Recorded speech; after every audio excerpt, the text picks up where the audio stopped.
Hi guys, it's Origin Airsoft and welcome to my review of the Specna SA-E02. This M4 style rifle is part of their Edge series, but as always we're going to start with the box, then go to the features, the internals, externals, chrono test, and then any other information I have about the gun. But for full transparency before we start, I have had one of these before back in December 2019, which was a lemon. But in January these were on sale and I decided to pick one up to try out Specna arms again. And so far I've been pretty impressed. But let's start with the box. The box is a classic black box with a big American flag on the front and lots of Specna arms markings and images of the other guns in the range. But opening up the box you get the gun, 2 125 round mid-cap magazines, a user manual, a quality certificate which tells you your chrono results, some Specna arms stickers, a Gate XASR troubleshooting card, and a Specna arms catalogue. Now moving on to the externals of the gun, starting from the front you get a classic M4 style metal birdcage style flash hider sat on your 40mm counterclockwise threads, then your metal outer barrel. Moving behind that you've got your metal front sight.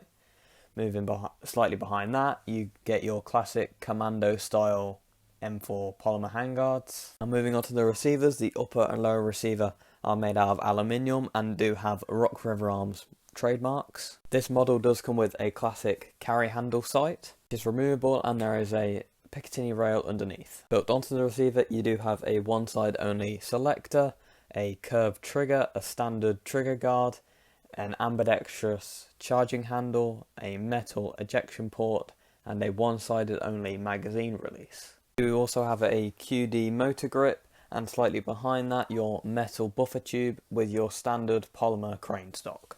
Now moving on to the internals of the gun does come with a 275mm 6.03 tight bore brass barrel, which is paired with the Specna arms rotary hop unit and hop rubber. Now moving on to the gearbox is the reinforced Orion gearbox inside, which has a reinforced piston with full steel teeth, an aluminium O-ring nozzle, an aluminium double O-ring cylinder head, an aluminium O-ring piston head with bearing, a bearing spring guide, steel gears, 8mm ball bearings and a quick change spring system, and yes, I'm reading that off the side of the box. The motor is the Specna Arms Advanced motor, which is relatively basic but gets you around 16 rounds per second on 11.1 volt LiPo battery. I have changed out my motor to an SHS high speed motor, but the standard motor is completely usable.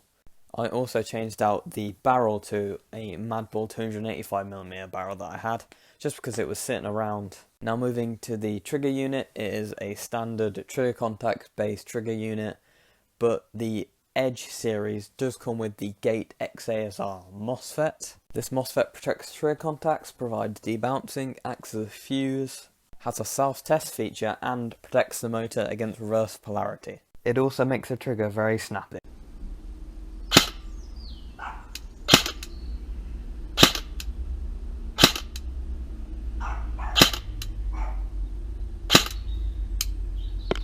Next we're going to move on to the chrono test. This gun averages at around 315 FPS, which is perfect for here in the UK where the limit is 350 FPS. With the SHS high speed motor, my gun does 17 rounds per second on a 7.4 volt LiPo and 27 rounds per second on 11.1 volt LiPo. However, I would only use 7.4 volts. Now to my experiences from using the gun. This gun is relatively light at around 2.2 kilograms, so it would be perfect for a beginner or a new player at its relatively low price tag. If you would like any other information on this gun, I would check out Big Bird's Airsoft review or even Evike's review. But thank you for watching my review of the Specna Arms SA-E02. Please like, subscribe, all that good stuff, and I'll see you in the next video. This has been Origin Airsoft.